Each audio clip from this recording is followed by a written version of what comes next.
My parents sued me for refusing to fund my sister's $120,000 art gallery, so I took them to court and let karma decide their fate forever. I'm Lily, and I need to tell you something that changed my life forever. After 6 years of saving every penny, working double shifts at Memorial Hospital, and living on ramen noodles more nights than I care to count, I finally did it. I sold my apartment. You have to understand what this meant to me. Growing up, money was always tight. My parents fought about bills constantly, and I watched my mom cry over past due notices more times than any kid should. My dad would disappear for days when the pressure got too much, leaving us wondering if he'd ever come back. That chaos taught me one thing. Financial independence wasn't just a goal, it was survival. When I turned 22 and got my nursing license, I scraped together enough for a down payment on a tiny one-bedroom apartment across town. It wasn't much. Barely 650 square feet with a leaky faucet and neighbors who played music too loud. But it was mine. Every month, I'd stare at that mortgage statement and feel this incredible mix of pride and terror. Pride because I was doing something my parents never managed to do. And terror because one missed payment could destroy everything I'd worked for. The real estate agent, Monica, called me at the hospital on a Tuesday afternoon. Lily, you're not going to believe this, but we got an offer for $185,000. Cash buyer, no contingencies. I had to sit down in the break room. I'd bought the place for $127,000 6 years ago, and with all the improvements I'd made, new flooring, updated kitchen, fresh paint throughout, it had appraised for exactly what they were offering. After paying off the remaining mortgage and all the fees, I walked away with $94,500 in my checking account. It was more money than I'd ever seen at once in my entire life.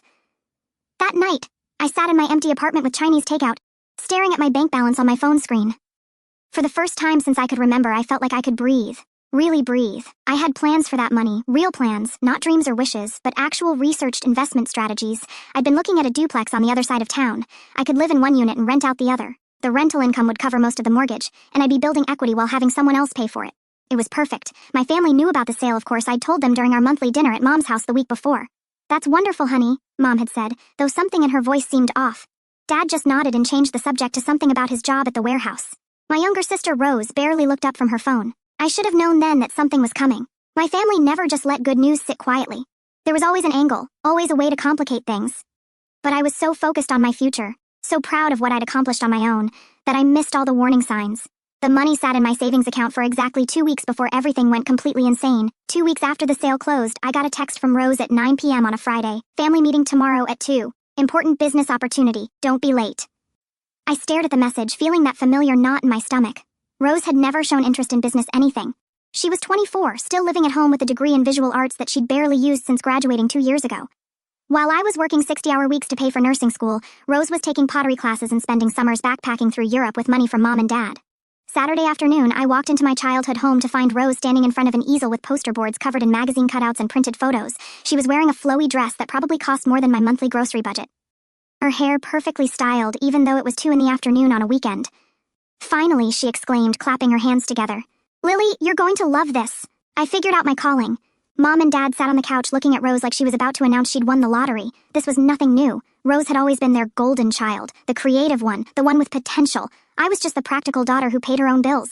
I'm opening an art gallery, Rose announced, flipping to her first poster board. Not just any gallery. A boutique space in the arts district downtown. I've already found the perfect location. The poster board was covered with pictures of galleries from art magazines, all sleek white walls and dramatic lighting. Rose had cut out photos of expensive-looking sculptures and paintings, pasting them around images of well-dressed people holding wine glasses. Rose, that's wonderful, Mom gushed. Tell us more about your business plan. Rose launched into what she clearly thought was a professional presentation. She'd researched rental prices for gallery spaces. The one she wanted was $8,000 a month. She needed money for renovations to create the right aesthetic. Then there was inventory. She planned to feature local artists, but only after curating a collection of established pieces to draw people in. The thing is, Rose continued, her voice taking on that wheedling tone I remembered from childhood when she wanted something. This kind of opportunity doesn't wait. The space I want has 3 other people interested. I need to move fast. Dad leaned forward. How much are we talking about total? For the first year, including rent, renovations, initial inventory, insurance, and marketing, I need $120,000. Rose said this like she was ordering a sandwich. Completely casual about an amount of money that would take me 3 years to save. Mom and Dad exchanged a look. Honey, that's a lot of money, Dad said carefully. But it's an investment in my future, Rose insisted. And it's not like I'm asking for charity. This gallery will be profitable within 6 months. I've done the research. She flipped to another poster board showing a hand-drawn chart with projected profits that seemed to climb straight up like a rocket ship. Her market research consisted of Googling successful galleries and assuming she'd immediately capture their client base. The art market is booming, Rose explained. People with money are always looking for the next big thing. I have an eye for talent. I can spot pieces that will appreciate in value. I watched this whole presentation feeling like I was in some alternate reality. Rose had never sold anything in her life, had never managed a budget, had never dealt with difficult customers or handled inventory or navigated business regulations. Yet here she was absolutely convinced she was the next big thing in the art world. The scary part wasn't Rose's delusion.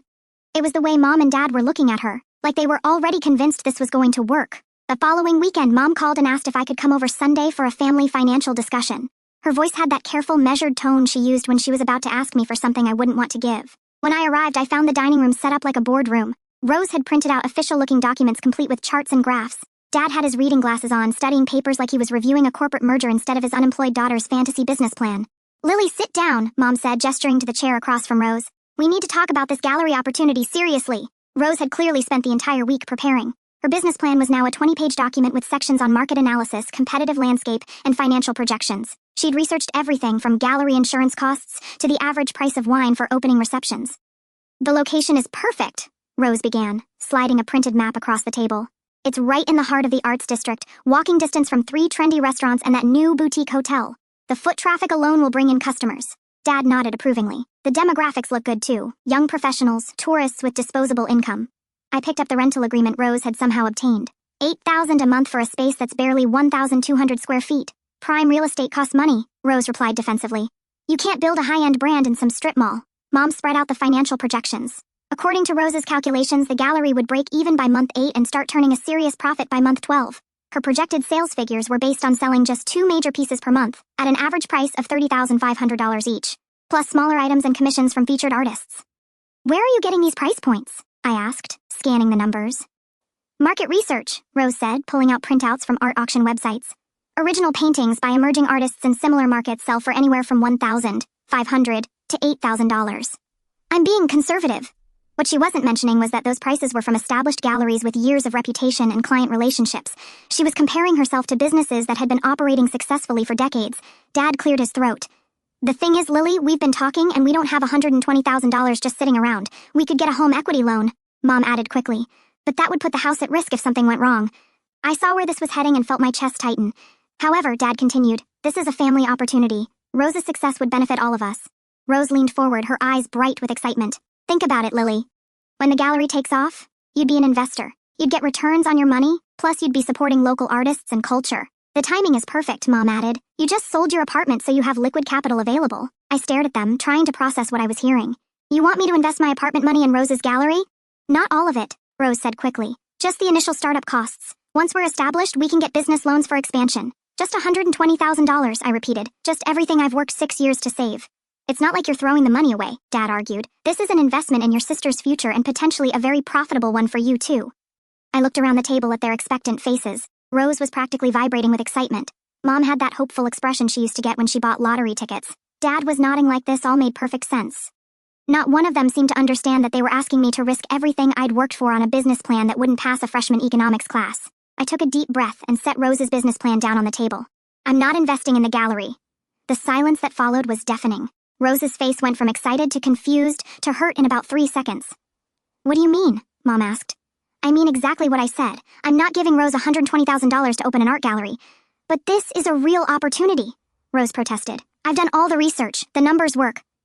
"Rose, you've never run a business. You've never even held a job for more than 6 months. You have no experience in retail, no connections in the art world, and no backup plan if this fails." Dad frowned. "That's pretty harsh, Lily. Everyone has to start somewhere. Starting somewhere usually doesn't involve risking 6 figures of someone else's money." Rose's eyes were filling with tears. "I can't believe you won't support your own sister's dreams. I support your dreams, but I won't fund your delusions. Do you know what happens to most new businesses? 80% fail within the first year.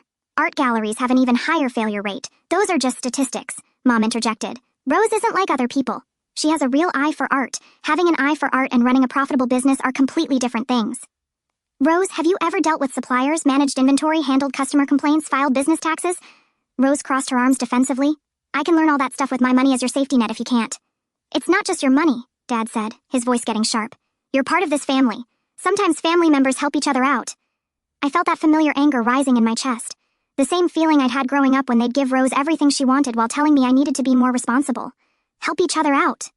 "Dad, when I was in nursing school working 2 jobs to pay tuition, did anyone in this family offer to help?" When I was eating peanut butter sandwiches for dinner to make my apartment payments, did anyone offer to help? I've been helping myself for 6 years, and now that I've finally gotten ahead, you want me to hand it all over? That's different. Mom said you chose a practical career. You were always going to be fine. I'm fine because I made sacrifices, because I worked 70-hour weeks and lived in a tiny apartment and drove a car with 200,000 miles on it. Rose has been living here rent-free for 2 years while I've been building my life. Rose was crying now. So, you're punishing me for being creative instead of boring? I'm not punishing you. I'm refusing to enable you. If this gallery is such a sure thing, get a business loan. We tried. Dad admitted the bank wants collateral and business experience. Rose doesn't qualify. Then maybe that's the market telling you something. Or maybe it's just a system that doesn't support innovative young entrepreneurs. Rose shot back. I stood up from the table. This conversation is over. I'm not investing in the gallery, and I'm not changing my mind. Lily, wait! Mom called as I headed for the door. Don't you think you're being a little selfish? I turned back to face them. Selfish? I worked 6 years to save this money. I have plans for it. Real plans that will secure my future. And you think I'm selfish for not handing it over to fund Rose's midlife crisis art project? It's not a midlife crisis. Rose sobbed. It's my passion. Then find a way to fund your passion that doesn't involve bankrupting your sister. I walked out of that house knowing I'd just started a war. What followed was the most exhausting month of my life. My family launched a coordinated campaign that would have impressed military strategists. It started with the guilt trips.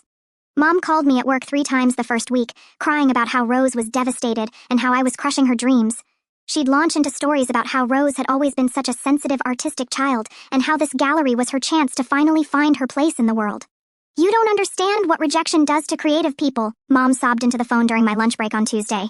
Rose hasn't eaten in 2 days. She's talking about giving up art entirely. Dad took a different approach. He'd show up at my apartment unannounced, usually around dinner time, with takeout from my favorite Thai restaurant.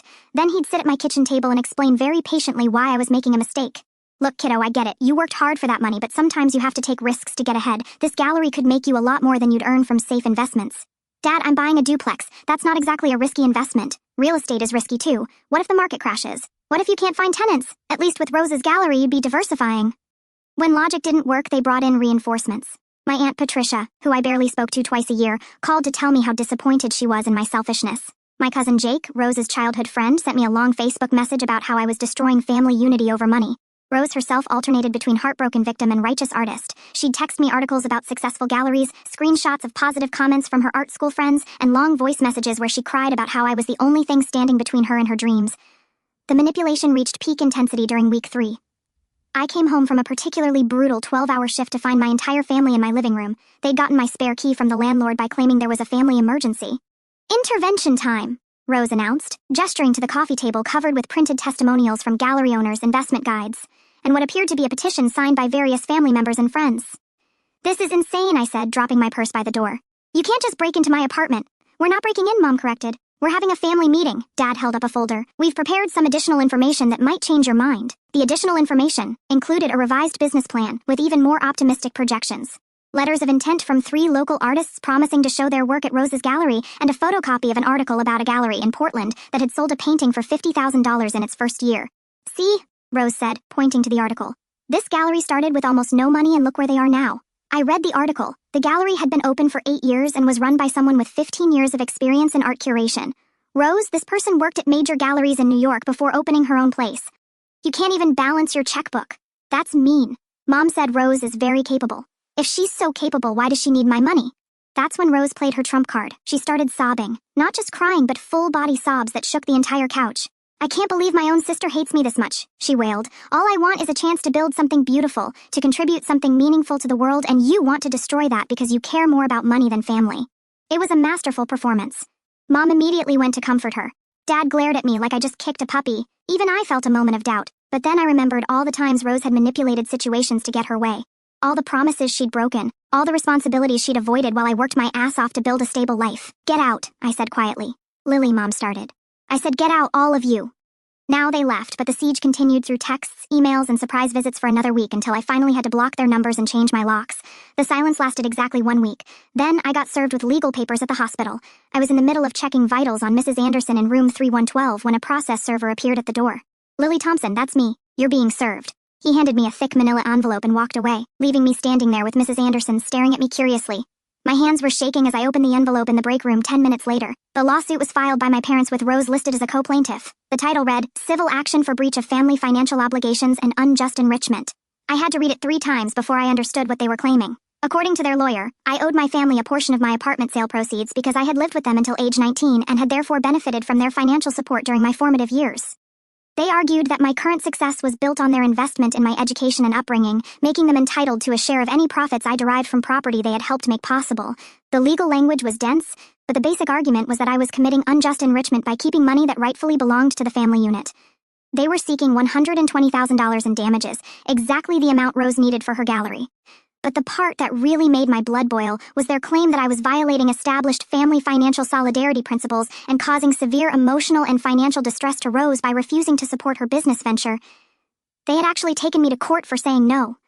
I called in sick for the rest of my shift and spent the afternoon researching family law attorneys. The first 3 I called wanted retainers I couldn't afford. The 4th, Marcus Rodriguez, agreed to meet with me that evening. Marcus had a small office above a dry cleaner, but his credentials were solid. He specialized in family business disputes and had handled several cases involving financial conflicts between relatives. "I've seen this before," he said, scanning the lawsuit. "Desperate families sometimes file frivolous lawsuits hoping to pressure someone into settling. The legal claims here are pretty weak."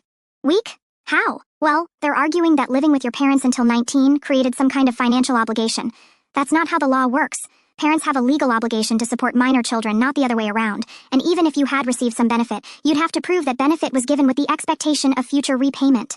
He flipped through the pages. "They're also claiming emotional damages for your refusal to invest in your sister's business. That's essentially trying to sue you for making a personal financial decision they don't like. So this will get thrown out probably, but you still have to defend against it. And frivolous or not, lawsuits are expensive and stressful. Your family is counting on that pressure to make you give in." Marcus quoted me a retainer of $5,000, which would cover the initial response and hopefully get the case dismissed quickly. If it went to trial, costs could climb to $20,000 or more. "There's something else you should know," Marcus said as I was leaving. "I looked up your parents' attorney. He's not exactly top tier. This feels like someone who was willing to file questionable paperwork for a quick fee." That night, I sat in my empty apartment calculating costs. The legal defense would eat into my duplex down payment, but I couldn't let my family bully me through the court system.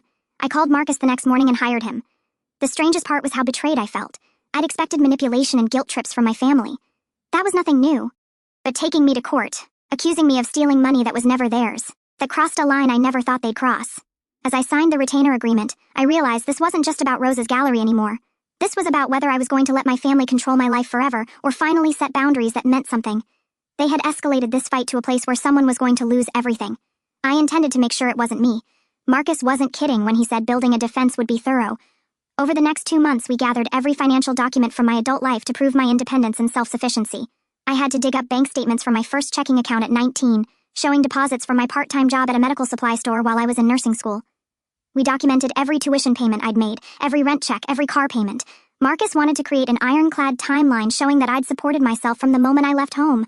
"The stronger we can make your independence case, the more ridiculous their claims look," he explained during one of our weekly meetings. What surprised me was how much evidence I had. I'd always been careful about keeping records, but seeing it all laid out was eye-opening. In 6 years, I'd paid over $180,000 in living expenses, tuition, and apartment costs entirely on my own. The only financial help I'd ever received from my parents was letting me live at home until 19, something millions of parents do without expecting repayment. The most interesting discovery came when Marcus subpoenaed my parents' financial records as part of discovery. It turned out they'd taken out a $35,000 personal loan to fund Rose's legal case and her attempted gallery opening. "They're more desperate than I thought," Marcus said, reviewing the bank statements. "They've already borrowed money against their house to pay for this lawsuit and give Rose startup capital."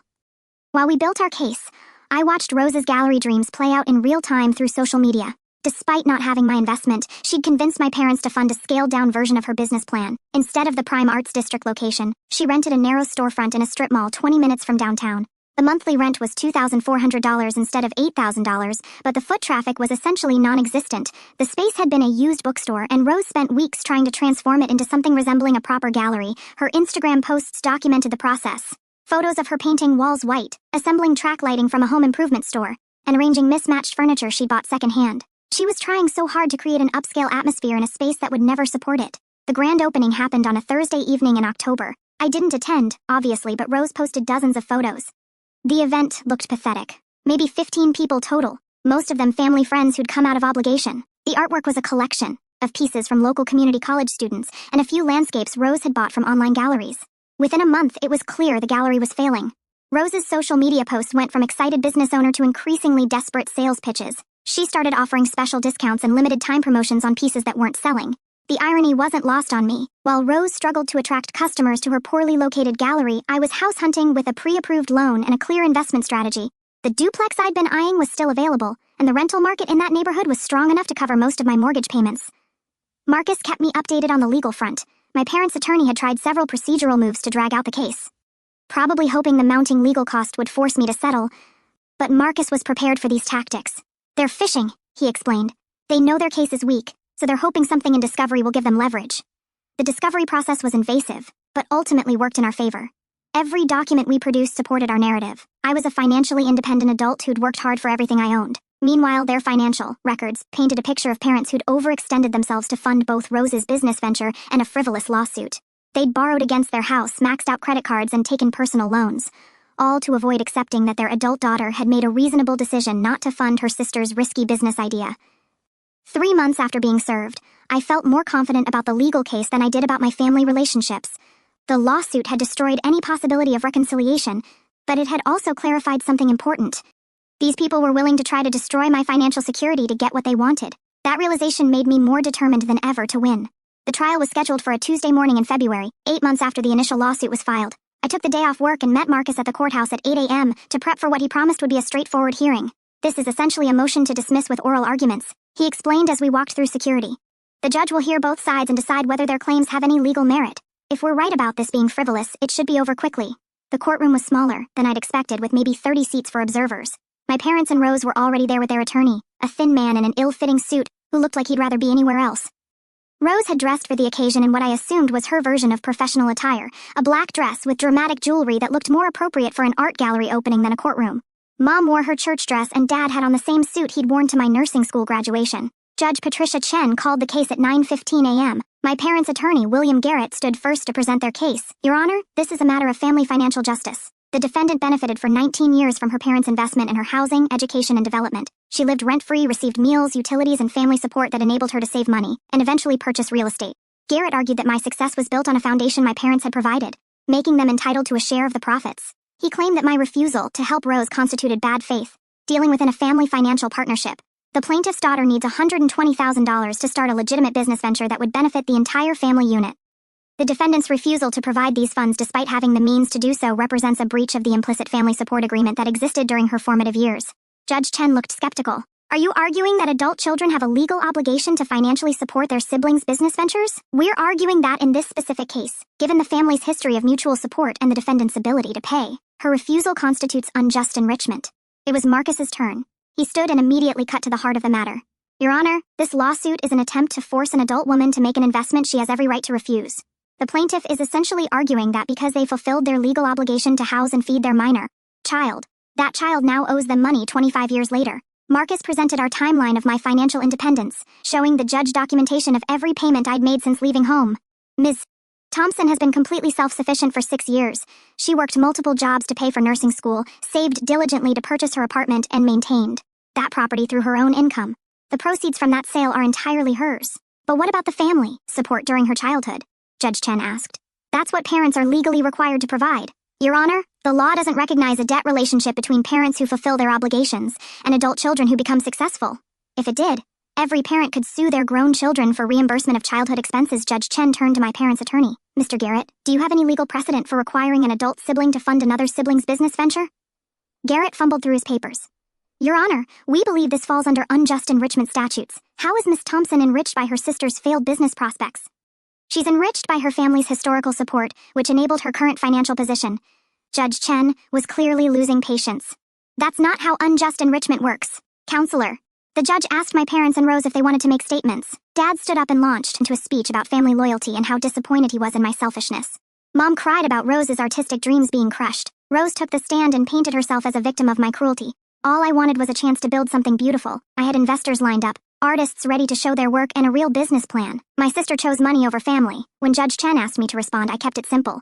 "Your Honor, I worked hard for my money, and I have the right to decide how to invest it. No one is entitled to my savings just because we're related." The judge deliberated for exactly 12 minutes. "This case is dismissed with prejudice. Mr. and Mrs. Thompson, you are ordered to pay defendant's legal costs within 30 days. This court will not be used to settle family financial disputes that have no basis in law." As we walked out of the courthouse, Marcus was grinning. "That was even easier than I expected. Your parents just learned a very expensive lesson about frivolous lawsuits." I felt relieved but also empty. My own family had tried to destroy me in court, and I'd had to prove in front of a judge that I had the right to keep money I'd earned through my own hard work. The fact that this even required legal defense showed how far they were willing to go to get what they wanted. Walking to my car, I realized this wasn't really about Rose's gallery anymore. This was about control, about whether I was going to let my family dictate my financial decisions for the rest of my life. Today's ruling had settled that question definitively. I was finally truly free to make my own choices with my own money. The price of that freedom had been higher than I'd ever imagined. The victory felt hollow as I watched my family file out of the courtroom. Rose was crying openly, and Mom had her arm around her like she was the victim of some great injustice. Dad wouldn't even look at me. Marcus handed me the official court order. They have 30 days to pay your legal fees, $8,400 total. If they don't pay, we can garnish wages or put liens on their property. What are the chances they'll actually pay given what I saw in their financial records? Slim. They're already overextended, but that's their problem now. I drove home in a daze trying to process what had just happened. I'd won completely. The judge had dismissed their case with prejudice, which meant they couldn't file the same lawsuit again. But winning meant that the relationship with my family was probably over forever. My phone started ringing before I even got home. First Mom, then Dad, then Rose. I let them all go to voicemail. Mom's message was tearful. Lily, I can't believe you let it go this far. We're your family. How could you do this to us? Dad's was angry. You got what you wanted. I hope you're happy. You've destroyed this family over money. Rose's was the longest and most dramatic. Congratulations, you won. You successfully crushed your sister's dreams and tore apart our family. I hope your precious money keeps you warm at night because you'll never have us again.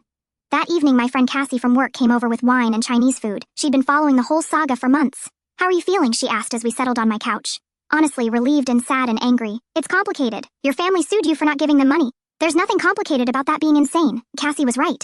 But it didn't make the pain go away. These were the people who'd raised me, who'd been at my nursing school graduation, who I'd thought would always be part of my life. The worst part is that they made me the villain, I said. In their minds, I'm the selfish daughter who chose money over family. They can't see that they chose Rose's fantasy over my financial security. The court order required my parents to pay my legal fees within 30 days, but I knew they didn't have the money. Their financial records had shown maxed out credit cards and loans taken against their house. They'd already spent more on this lawsuit than Rose's gallery had made in its entire brief existence. 3 weeks later, Marcus called with an update. They're requesting a payment plan. They want to pay your legal fees at $200 per month. That would take over 3 years. Exactly. You can accept it or we can proceed with asset seizure. Given their financial situation, they probably can't come up with a lump sum. I agreed to the payment plan. I was done fighting with them and I didn't want to be responsible for them losing their house. But the real consequence of the lawsuit wasn't financial. It was the complete breakdown of family relationships. Word spread through our extended family about the court case. Aunt Patricia stopped speaking to me entirely. Cousin Jake unfriended me on social media. Even family friends started treating me differently when they saw me around town. The narrative that emerged wasn't parents sue daughter for refusing to fund risky business venture. It was selfish daughter destroys family rather than help sister's art gallery. Rose played the victim perfectly on social media, posting vague messages about family betrayal and people who choose money over love. She never mentioned that she'd been part of a lawsuit demanding $120,000 from me, just that I'd refused to support her dreams. Meanwhile, her gallery continued its predictable decline. Without proper foot traffic or business experience, Rose was burning through the money my parents had borrowed. The last few pieces of artwork sat unsold in a space that looked more desperate with each passing week. I tried not to feel vindicated by her failure, but it was hard not to notice that every prediction I'd made was coming true. The location was wrong, the business model was flawed, and Rose had no idea how to run a retail operation. 6 months after the trial, I closed on my duplex. The rental income from the upstairs unit covered most of my mortgage, and I was building equity while living in a beautiful space I'd chosen and could afford. I'd won the war, but the cost was higher than I'd expected. Financial independence felt less triumphant when you had no family to share it with. Still, every month when I made my mortgage payment and deposited my tenant's rent check, I knew I'd made the right choice. My family had tried to destroy my financial security to fund Rose's delusion, and I'd refused to let them. That had to be enough. Rose's gallery closed on a Wednesday in September, exactly 8 months after opening. I heard about it from Cassie, who'd driven past the strip mall and seen the for lease sign in the window. The space is completely empty, she told me during our lunch break. No art, no furniture, nothing. It looks like they cleared out in a hurry. I felt a complicated mix of emotions. Part of me was vindicated. I'd been right about the business model being unsustainable, but another part felt genuinely sad for Rose. Whatever her flaws, she had genuinely believed in her gallery dream. The financial details emerged over the following weeks through mutual friends and social media posts. Rose had burned through the initial $40,000 my parents borrowed within 6 months. Rent, utilities, insurance, and the cost of purchasing artwork had eaten up the money faster than she'd anticipated. Her sales had been dismal. According to someone who'd visited the gallery, Rose had sold maybe $3,000 worth of art in 8 months. Most of those sales were small pieces to family friends who'd bought them out of pity rather than genuine interest. The bigger problem was inventory. Rose had spent over $20,000 buying artwork from various artists, promising them gallery representation and profit sharing. When the gallery failed, she still owed money to 6 different artists and had no way to pay them back. The strip mall landlord had given her 2 months' notice for unpaid rent. Rather than declare bankruptcy or try to negotiate a payment plan, Rose had simply abandoned the space, leaving behind several pieces of unsold artwork and unpaid debts. My parents were facing the financial fallout. They'd borrowed $35,000 against their house for Rose's initial investment, plus another $15,000 on credit cards for additional expenses. They still owed Marcus $8,400 for my legal fees, which they were paying at $200 per month as agreed. But the real crisis was their mortgage. With Rose unemployed and living at home again, my parents were struggling to make their house payments. Dad was 61 and working at a warehouse job that was getting harder on his body. Mom had taken a part-time position at a department store, but their combined income barely covered their expanded debt load. I learned these details through my former neighbor, Mrs. Kim, who'd stayed in touch after I moved. She'd run into my mother at the grocery store and came away concerned about the family's financial situation. "Your mom looked exhausted," Mrs. Kim told me over coffee. She mentioned they might have to sell the house. That hit me harder than I'd expected. The house had been my childhood home for 15 years. It was where I'd studied for nursing school exams at the kitchen table, where I'd celebrated getting my first job, where I'd lived until I could afford my own place. But I also knew that selling the house was probably the smart financial move. They could pay off their debts and downsize to something more affordable. The problem was that admitting they needed to sell would mean acknowledging that funding Rose's gallery had been a catastrophic mistake. Rose herself had gone completely silent on social media. No more posts about artistic vision or business ventures. Her last Instagram post was a cryptic message about learning from failure and reassessing priorities. Through the nursing community, Grapevine, I heard she'd applied for jobs at several coffee shops and retail stores. The art world career she'd been so confident about had evaporated along with her gallery. 3 months after the gallery closed, I got an unexpected phone call from Dad. It was the first time we'd spoken since the courthouse. "Lily, we need to talk." His voice sounded older, more defeated than I'd ever heard it. "About what?" "About everything. We're in trouble, and I think you might have been right about some things." The admission must have cost him. Dad had never been good at apologizing or acknowledging mistakes. "What kind of trouble?" "We're going to lose the house. The mortgage company started foreclosure proceedings last week. We can't keep up with all the debt payments." I felt a stab of sympathy, followed immediately by anger. They'd created this situation by choosing Rose's fantasy over financial reality. "I'm sorry to hear that, Dad. Are you really?" The question caught me off guard. "What do you mean? I mean, you were right about the gallery. You were right about Rose not being ready. You were right about us not being able to afford it.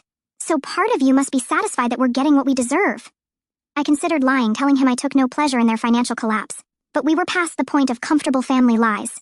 "I'm not happy you're losing your house, but I'm not surprised either. You borrowed money you couldn't afford to lose on a business plan that never made sense." I know the words came out quietly. We thought it would work out somehow. We thought Rose would figure it out, or that you'd come around and help, or that something would save us. "Hope isn't a financial strategy, Dad." "No, it's not." Dad's phone call was just the beginning.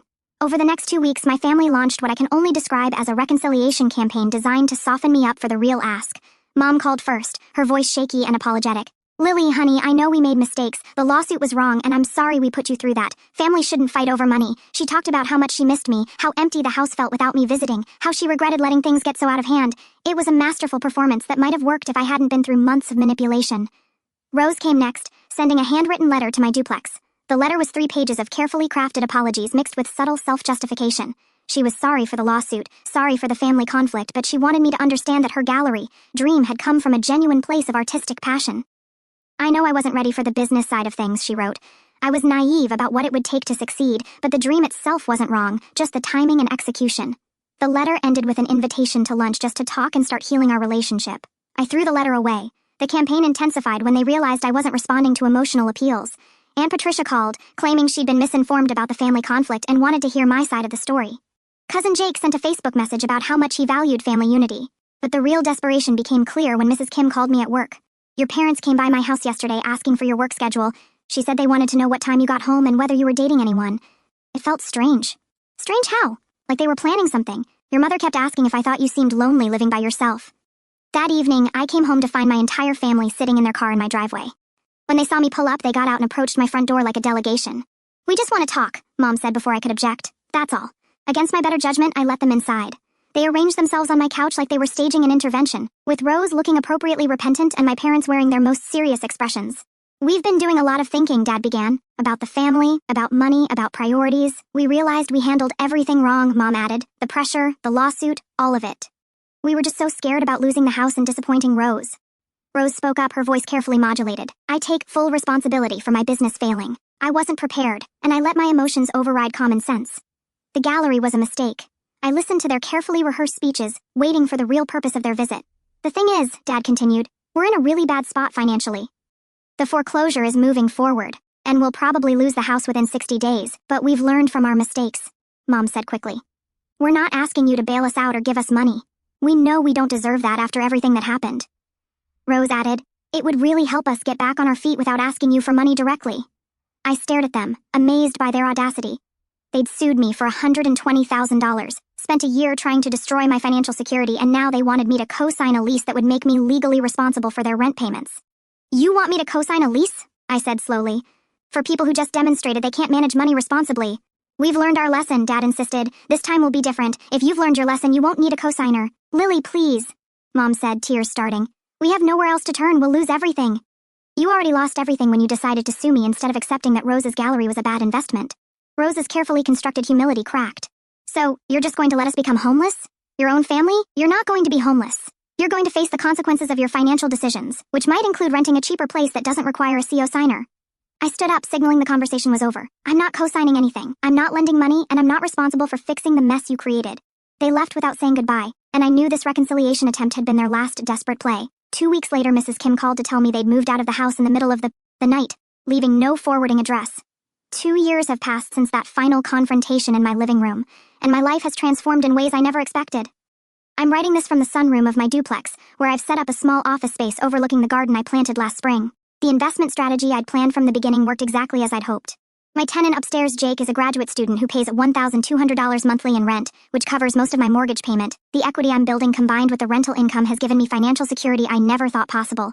6 months ago, I made the decision to transition to freelance nursing. I work with 3 different agencies, picking up shifts at hospitals across the city when I want them. The flexibility is incredible. I can work intensively for a few weeks, then take time off to travel or pursue other interests. My housing costs are so low that I don't need the traditional full-time job security most people require. I used some of my remaining savings to take a course in medical writing, and I've started doing freelance work for healthcare publications. It turns out that combining nursing experience with writing skills is quite valuable in today's market. I'm making more money working fewer hours than I ever did in traditional hospital employment. The duplex itself has become a real home. I renovated the kitchen last year, adding granite countertops and stainless appliances. The backyard garden produces enough vegetables to supply both units. And I've started a small herb business selling to local restaurants. Every improvement I make increases the property value, creating a positive cycle of investment and return. As for my family, I've pieced together their story through occasional updates from mutual acquaintances and Mrs. Kim, who stays in touch despite their abrupt departure. They lost the house to foreclosure as expected. The bank sold it at auction for less than they owed, leaving them with additional debt. They ended up renting a small apartment in a complex across town, paying month to month because no landlord would approve them for a lease given their credit situation.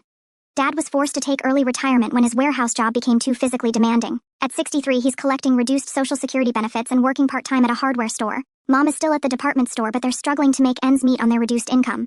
Rose moved back in with them after the gallery failed, but that arrangement lasted only 6 months. According to Mrs. Kim, there were constant arguments about money and responsibility. Rose eventually moved in with a boyfriend she'd met online, but that relationship ended badly when he discovered her debt situation. The last I heard, Rose was working at a coffee shop downtown and living in a studio apartment she can barely afford. She's 36 now with no career prospects, significant debt, and a resume that includes an 8-month failed business venture as her only entrepreneurial experience. They still owe Marcus $3,200 in legal fees from the lawsuit. They've been making the $200 monthly payments irregularly, and he's had to send several demand letters. I told him not to pursue garnishment. I just want them to meet their obligation, even if it takes years. The most telling detail came from Mrs. Kim's last update. My parents have been telling people that I abandoned the family during their time of need, even now facing the consequences of their own financial decisions. They can't accept that they created this situation by demanding I fund Rose's unrealistic dream. I don't feel vindicated by their struggles, but I don't feel guilty either. Every choice they made, from pressuring me to invest in the gallery to filing that ridiculous lawsuit, was designed to transfer their financial problems onto me. I refuse to participate in that transfer, and they're dealing with the natural consequences. My life now is exactly what I'd hoped for when I sold that first apartment. I have security, flexibility, and independence. I'm building wealth steadily through real estate investment while pursuing work that interests me. I travel when I want to, spend money on things that matter to me, and sleep well knowing my financial foundation is solid. The cost was higher than I'd expected. I essentially lost my entire family. But looking back, I realized that the family relationships I lost were built on my willingness to sacrifice my own interests for theirs. Once I stopped doing that, there was nothing left to sustain the connection. Sometimes I wonder if Rose could have succeeded with a different business model, better location, and realistic expectations. But that's not the business she wanted to run. She wanted to skip the hard work of building experience and jump straight to being a successful gallery owner funded by someone else's money. I chose financial security over family harmony, and I'll never regret that choice. My family tried to make me responsible for their financial problems, and I refused. 2 years later, I'm thriving while they're still dealing with the consequences of trying to build dreams on someone else's foundation. Independence isn't just about having money, it's about having the courage to protect what you've built, even when the people you love are asking you to destroy it.